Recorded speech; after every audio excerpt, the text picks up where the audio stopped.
अगदी साध्या व सोप्या पद्धतीने आज आपण डांगराची भाजी बनवतोय. तर त्यासाठी मी पावशरभर इतका डांगर घेतला आहे. अगदी झटपट होते ही भाजी आणि खायला तर एकदम छान लागते.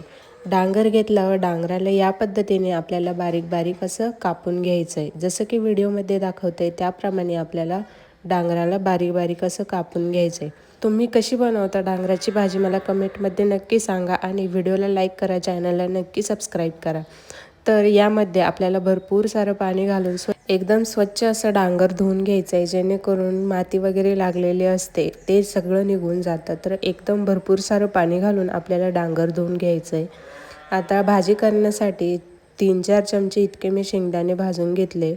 तर शेंगदाणे व्यवस्थित आपल्याला भाजून घ्यायचे व मिक्सरच्या भांड्यामध्ये टाकून आपल्याला दरदरीत असं कूट करून घ्यायचं आहे. जास्त बारीक नको करायला.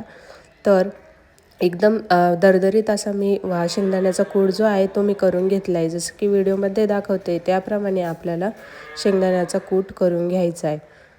भाजीची सर्व तयारी झाली आहे. आता आपण भाजीला फोडणी देऊन घेऊ. आता कढईमध्ये 2 ते 3 चमचे इतकं तेल टाकायचं व तेल गरम झालं की यामध्ये मोहरी टाकायची अर्धा चमचाभर इतकी.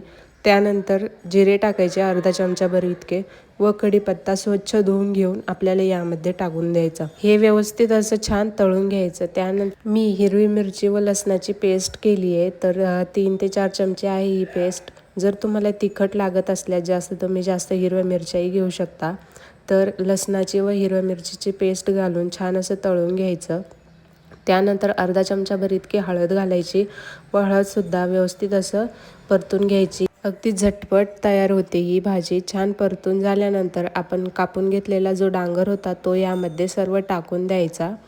गॅस जो आहे तो कमीच राहू द्यायचा, जास्त फुल नाही करायचा. एकदम कमी गॅसवरती आपल्याला हे डांगर यामध्ये परतून घ्यायचं.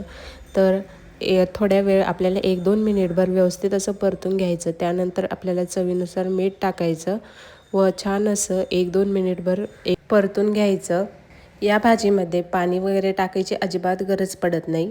डांगराला आपोआपच पाणी सुटतं. व्यवस्थित असं फक्त वाफेवर होऊन द्यायचं. छान असं बनते ही भाजी.